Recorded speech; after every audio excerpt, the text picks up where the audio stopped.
So today I'm talking about what is probably my most famous documentary, Waiting for Fidel. Not a film of my choosing. I was in the editing room at the National Film Board where I was working, and I get this call from Tom Daly, my producer. He says, "Come up to my office. I have something I have to tell you that's fascinating and weird." So up I go, and he says, "We've just had a request.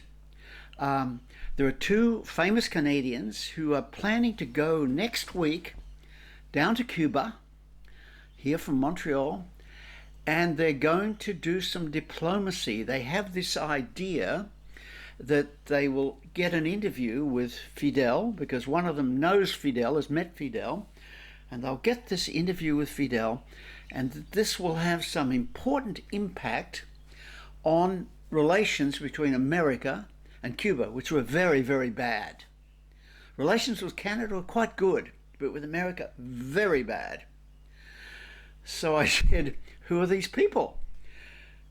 And Tom said, "They're a fascinating pair.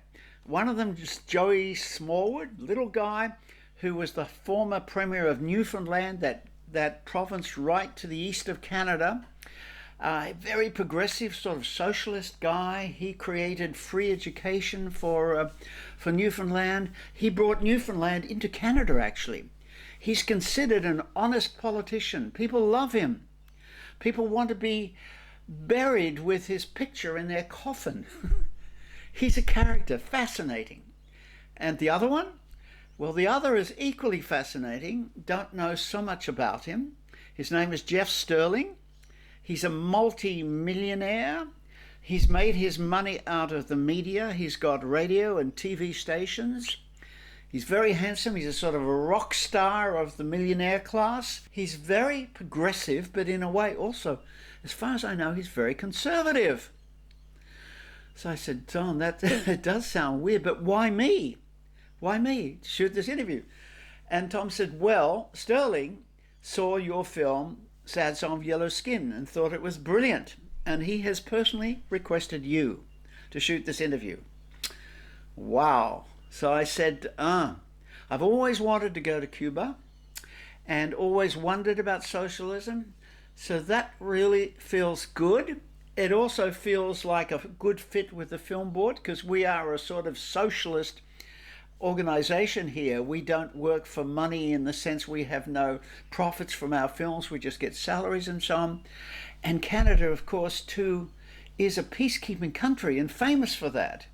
So that sort of fits. I like that. I like that.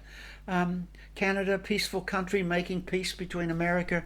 But is that possible? I mean, the relations are so bad. The US invaded Cuba, tried to topple Fidel's government, and now I have heard that they're constantly trying to assassinate Fidel. In fact, later I found out that more than 600 attempts were made on Fidel's life.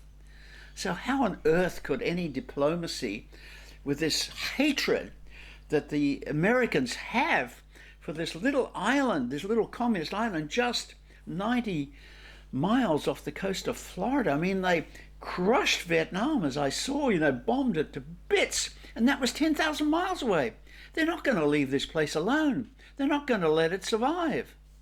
So anyway, I made all of that case, and Tom said, yeah, that's true in a way, but do you want to go?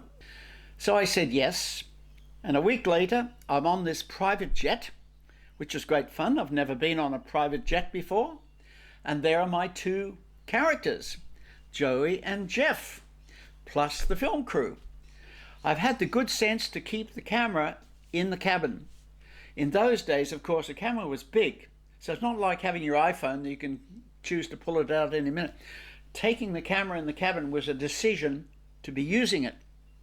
And I'm glad I did that too, because I got from Joey what the trip was all about. I got what was at stake. I went to the Soviet Union, and I don't care if I ever saw this sky over it again. But here, right alongside us, is Cuba. I thought I'd like to go down and see, after all the talk there's been, very little of it, if any, friendly. And I got a bit of a glimpse of Jeff too on the plane. And if we're going to do films and documentaries, they should be films and documentaries that have some positive aspect and some overview. And it took about 6-7 hours, I think, with lovely wine and food on the way. And we get to Havana, and I'm wondering, is this just all an illusion? But it turns out we were an official party, because we're taken into this VIP lounge, and there are lots of Cubans there to welcome us, and there's lovely food and so on. And then Joey introduces us to the Cubans, and he does a very funny thing. He says, "Gentlemen, I'd just like you to know that Mr. Sterling here, my dear friend, Mr. Sterling, he's a very, very rich man, one of the richest in Canada.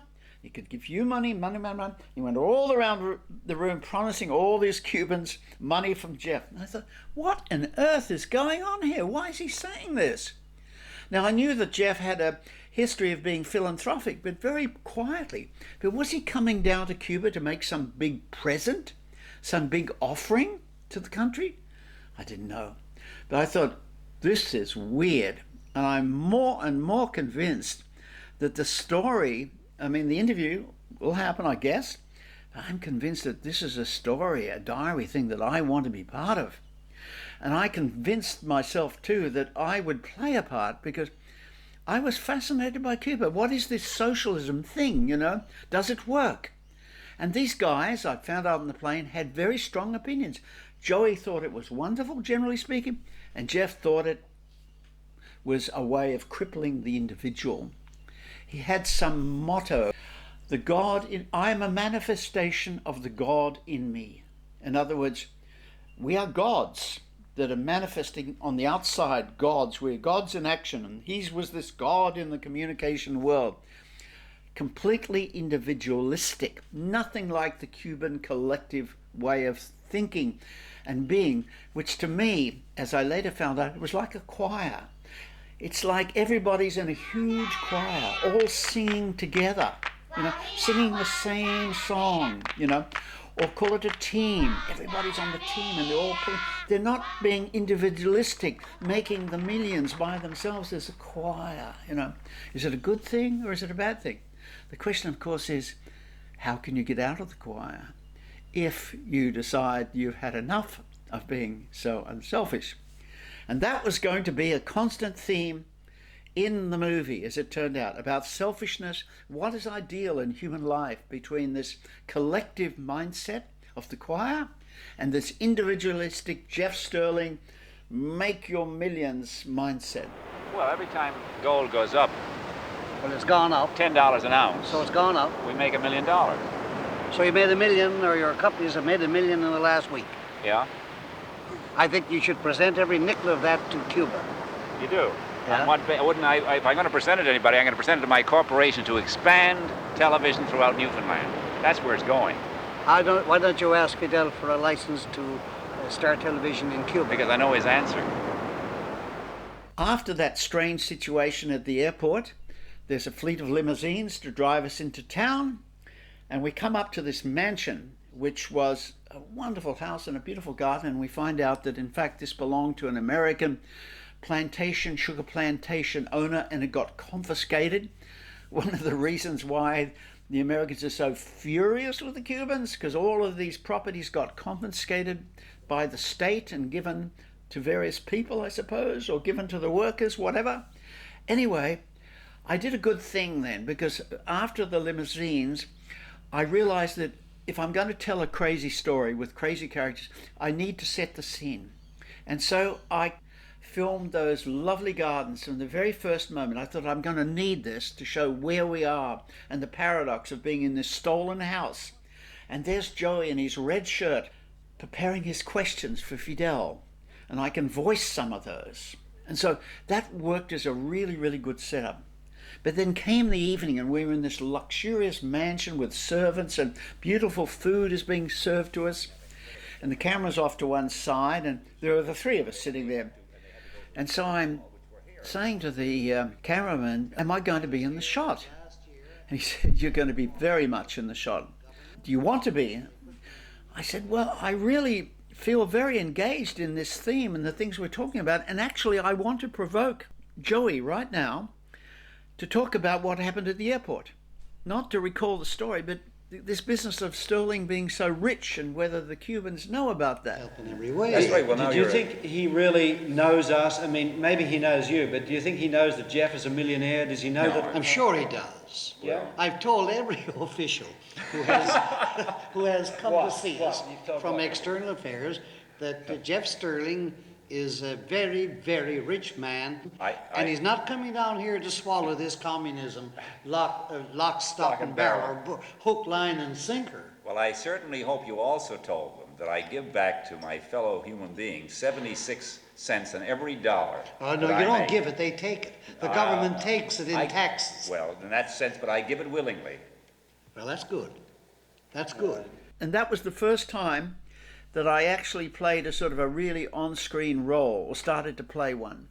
So I think I was playing an important role, but then lots of argument as to whether this is legitimate or not.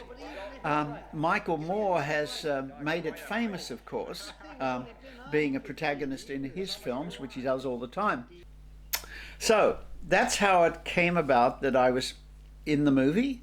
And the next day, the pattern of our week in Cuba was started to be established, and it was interesting. What was going to happen is every day we'd be picked up from this mansion where we were in fact prisoners. We'd be picked up and we'd be taken to some important place.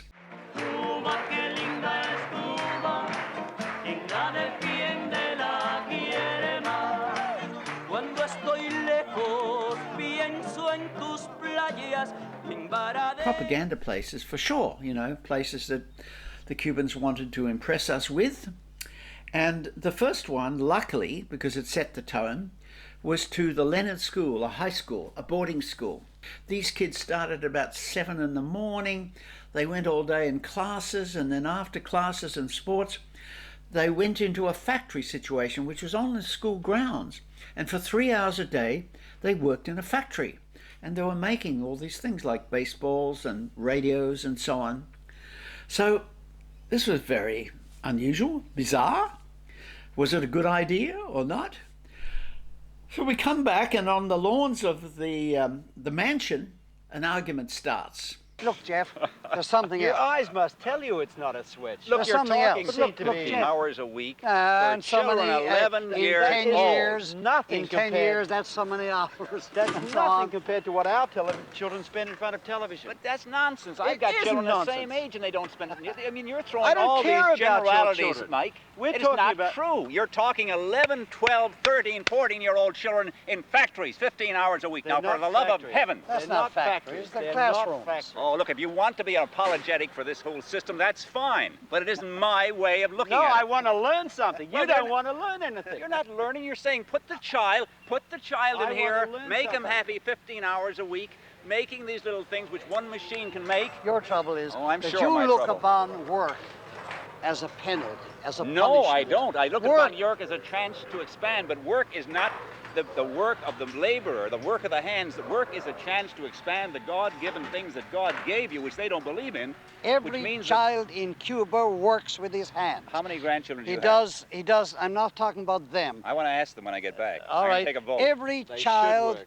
I would like to see every child in Newfoundland and in Canada work.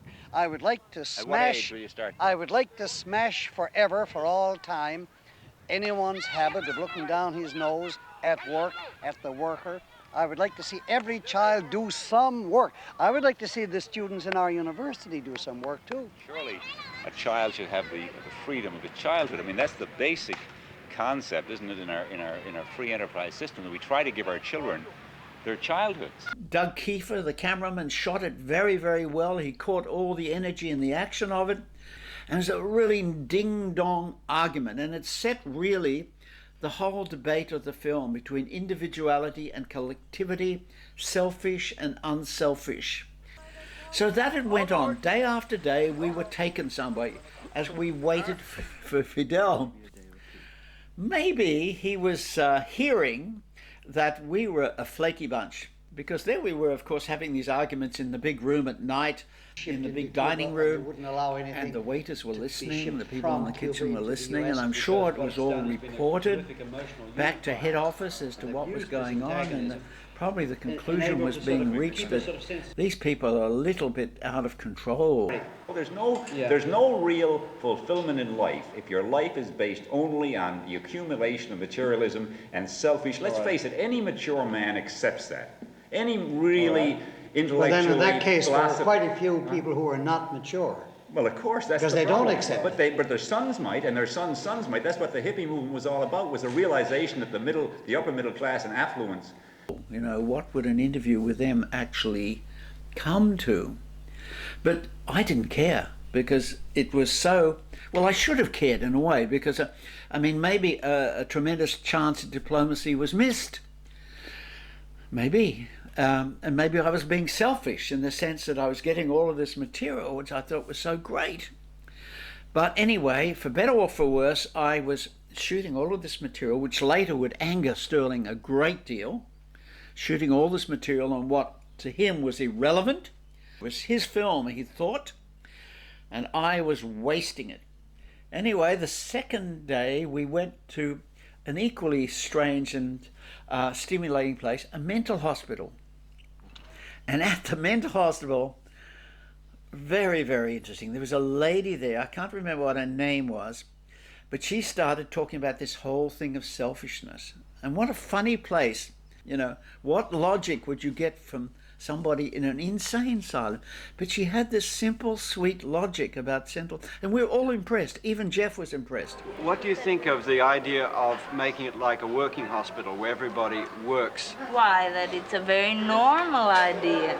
And for abnormal patients, I think that's the best treatment. Because they'll find the same thing outside. Getting to like to work.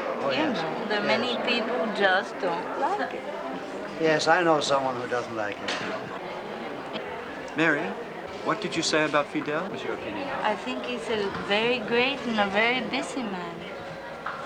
Great how? The only way a person can be great. Serving other people and helping them to live better, of course. Yeah, but what about those who just don't care, who don't want to help others? They must exist. They are selfish people, of course. But they're being, well, I guess you can always talk to a selfish person and explain to them just why they're selfish and why it'll do them just no good. Some of them might understand, others will never understand, and they'll always be selfish. What if you're feeling that this unselfish society is just too oppressive and you want to get out? And she claimed, she said, well, look, my parents went to the States. And I could have been there too. My mother went in 1961. And I didn't go. Could you have It's my gone? country. Of course I could. I had everything ready. What sort of a passport was it? My passport. Cuban No, passport? I told you I was born in Cuba. What sort of passport would a Cuban have? An American one? My dear man, I'm the one who's the patient here, not you. I gotta go home now. Now, I don't know if she was a plant, if she was put there. If she was put there, the thing was so unscripted and so surprising that I can't really believe it. Anyway, so the third thing then, Sterling is getting sort of angrier and angrier about how the debate is going towards this unselfishness thing, although he is claiming that he believes absolutely in everybody being unselfish.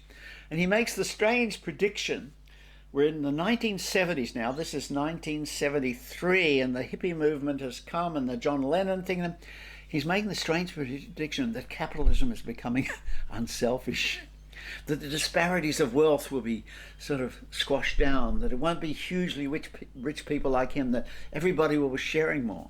Well, we know how that's turned out. So we go to a third place, which was a town, a new town, a city they were building. All these low-rise apartments, 3 or 4 stories high, were being built by volunteer workers. Some of them were sailors, and Joe was fascinated by how this was being done. And when all these places were finished... By 1982, 1983, a city of 130,000 people. 130,000 people. Size of St. John's. Is it successful? Well, you take a look around yourself, see what you see. Well, the buildings look good, but I mean, are they slow? Or are they quick? Are they efficient? Well, many of the buildings already are inhabited now, have been given. Now, there's one thing that I should add here. The rent that people living in Alamo pay is 6% of whatever the breadwinner makes. Of his salary? Of his salary. Jeff was not impressed. In fact, he was not even listening. Oh, to live in gay Havana, in the concrete blocks of clay, and the workers from the anthills coming out to start each day. Oh, the pure and right endeavor as they shovel dirt and clay. Ah, the gay and happy workers, toiling daily for the state. If they reach their happy quota, on Sundays they can sleep in late. No. Jeff, did you write that? It's clever. Do you believe that, or are you just being cynical? Oh, I'm just being cynical. I mean, I think we've seen down here. You know, there was an irritation in my mind at the slur on the concrete boxes. I wish to God every family in Newfoundland in St. John's had homes as good as these. Well, one thing I think we can agree on. If we can get an interview with Fidel Castro, it should be interesting. So this is our fourth day, and tensions are beginning to rise. Jeff is very frustrated. As far as he's concerned, he owns this movie, and it was not till later that we worked out that the film board would in fact take over control of the film. But he owns the movie and he thinks it's going in the wrong direction. I'm shooting the wrong sort of stuff. Today we're going to a university. Joey's very happy because it's a free university, just like the free university he set up in Newfoundland. I noticed that Joey is a very good listener, whereas Jeff tends to preach. I guess we all have ideas about ideal societies, don't we? And we draw upon our own lives to explain what we think an ideal society should be. And on this day, Jeff gives people lectures about Christianity and the media. And do you eventually end up back in capitalism? Pardon? I mean, our thinking is that, I mean, at least mine, is that in a certain level of development, you have to go socialistic. At a lower level, you have to be communistic. As you get higher, as you educate your masses, as they start to soar... You end up capitalist. Not necessarily capitalist, but a whole new system of freedom of the individual and freedom of the society to expand itself. A Jonathan Seagull, surely, that's what we're searching for, is perfection of you as an individual before you finally drop this body and go on again. And go on again. Well, go, yes. That's a theory. That's a theory of mine. I don't agree with you on that point. In New York? In New York. 5 years. 5 years I lived there. Then I came back to my country and I began to work. And then about 5 years ago, I started to study again at this faculty. In Canada.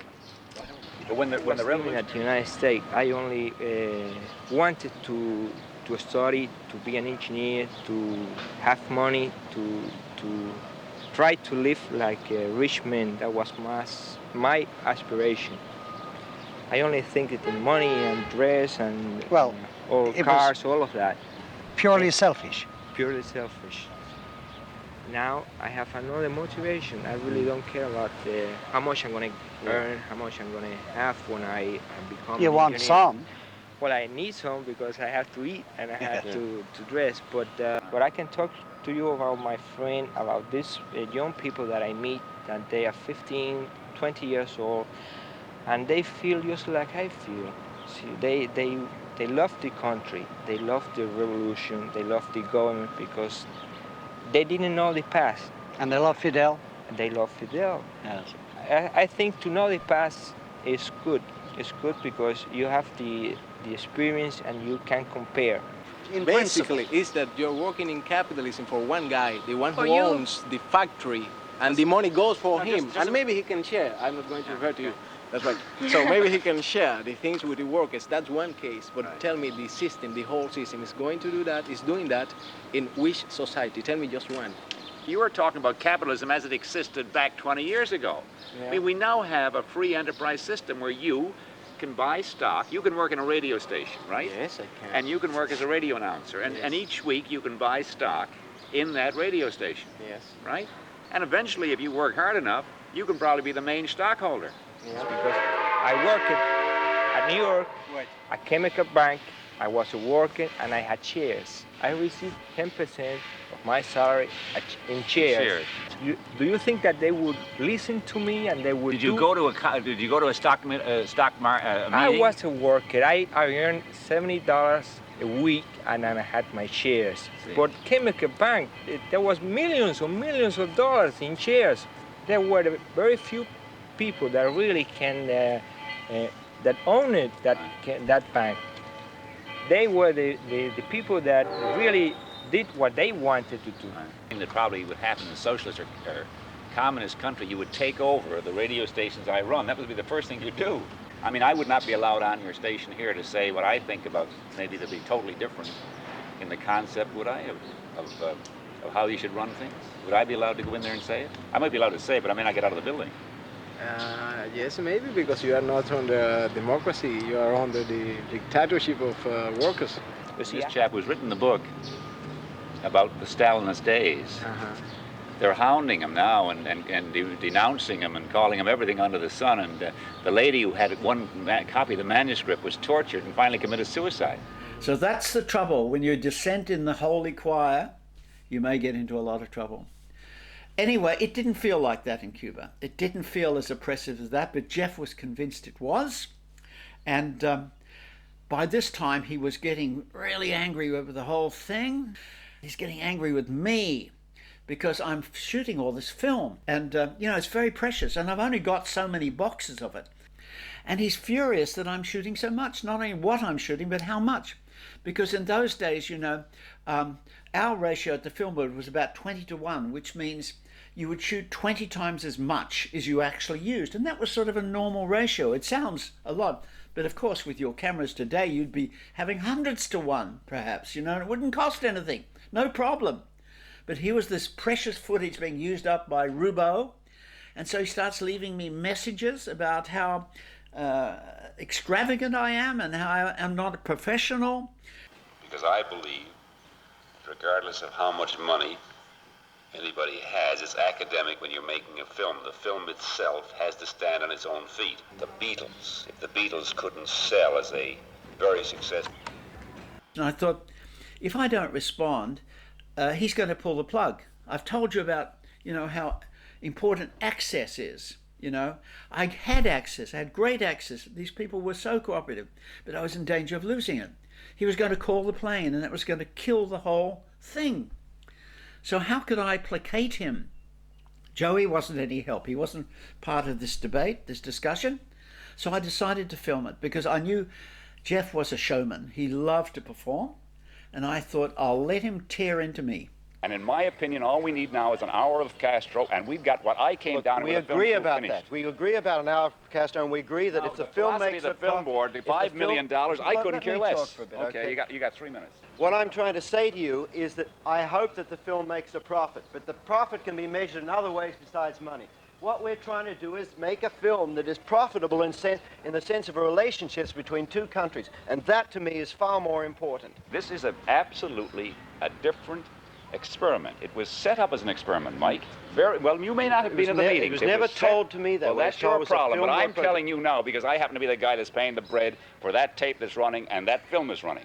And I'm telling you, it was set up as an experiment to see if we could bring in a film that was good enough for release in NBC. And if you go over, as I know, I've had too many camera crews, and my instructions are 3-1 in color, 5-1 in black and white tops. Why did you come to the film board? You know we do 20-1. Not with me, you don't. Well, why didn't you say that in those meetings? That's your problem. Why didn't you say that in those meetings? Because it never entered my head you try to shoot 20-1. Oh, well, I'm sorry. You shoot, Mike, tell me, look, now, just a minute, Mike, maybe you're going to spend the rest of your life as a finished, it's going to be 25-1. Good, graying, fat guy who has never, ever done anything under 25-1. But if it is, Mike, you are so far out of it, man, as a producer, that it's just a joke. If you've got a script together, man, and you know what you're going to put together, you need 3-1 of the outside. Bullshit. When the hell are you kidding? Bullshit. Well, come and meet a few professional directors. They'd laugh at you. If I told them 20, wait till they see this film. They'll say, my God, who was that guy? What did he call himself a film? On what grounds did he call himself a filmmaker? He got all of this off his chest, and I think I saved the movie I was making, because you're not paying people. I wasn't paying him, he wasn't paying me. So what's happening is an exchange of valuables of other sorts, not money. The valuables is, what's he getting out of it, what am I getting out of it? Well, I know what I was getting out of it, but what was he getting? And he was feeling he was not getting out of what he wanted. So by filming this, I was allowing him to retake ownership of the process in a way. And it worked. Not only did it work that he didn't call the plane the next day, which he could have done, but later in Montreal, when we had the screening, which we had to have for him and Joey, to show the finished film, Waiting for Fidel, had to show it to him, I was very worried that he could pull the plug there. We'd sorted out the fact that he didn't really own all this material, and we'd sort of bought it from him, but nonetheless he could have refused to have his presence in the film. Fortunately, because of the argument and me filming it, he had some of his radio station people with him at this screening, and Joey's pacing up and down in front of the theatre, you know, saying if only we'd been a bit more patient, we would have got the interview. And anyway, somebody from his audience, from his group, pipes up very bravely and says, "Jeff, that's you." And he had the good grace to laugh and said, "Fine, okay, if that's me." And he said, "I'll do a deal with you. You give me all the outs, the bloody 20-1, all the stuff that hasn't been used. I will go away and I'll get my people to cut the film that we should have made." We said, fine. We gave him all the material. No other film ever appeared. Anyway, I jumped ahead then, because we hadn't quite got to the end of the story. After the argument, the plane will come very soon, and it looks like Fidel's not going to show, and then suddenly Joey gets an invitation to go to some function in the evening, and Fidel's going to be there, and he's going to have a chance to talk to Fidel and remind him of what we're doing here and so on in this big house. And so we're waiting. We're not invited to the function. The camera's not invited. And I'm outside in the dark, in the warm tropical night dark, and I'm looking up at this big tree that was seen in the first shots. And I'm panning down the tree, and there are these chairs that we've been sitting in always when we were relaxing, and they're sort of rocking slightly in the breeze, in the evening breeze. And then I go back to the tree for some reason, and I notice there are ants coming down the tree with bits of leaf. And I'm thinking about Jeff's poem, and lo and behold, there's one ant that's going the wrong way. It's going up with a bit of leaf. And I thought, that's the contrarian Jeff Sterling. That's the rebel, you know, who's going the wrong way in the socialist society. Anyway, it's really important to use metaphor, you know, when you have a chance. And I thought that was a great metaphor, you know, for the whole thing in a way. And I loved getting that shot. And so then Joey comes back, and he's very expansive. He's pleased with himself. And he's saying he had this talk with Fidel. He reminded him. But it all came to nothing. He said, of course. So, never saw Fidel. Then the next day, the plane has come, and we're on the steps of the mansion. Jeff is very gracious, I must say. Very gracious. Couldn't have received more courtesy and more hospitality from all members of the translating. We never found out if Fidel saw this film or what reaction there was to it. And people said to me, aren't you very frustrated that Fidel never turned up? And I said, well, to tell you the honest truth, I'm glad he didn't, because it made me this perfect Waiting for Fidel film, which I could never have had that title or had that structure if he had turned up. We see a glimpse of him at the end, and you can see that he's a powerful person. There's thousands of people listening, and he's got this rather gentle voice. And so it's a little bit over the end titles when we see him, but that's as close as we ever got.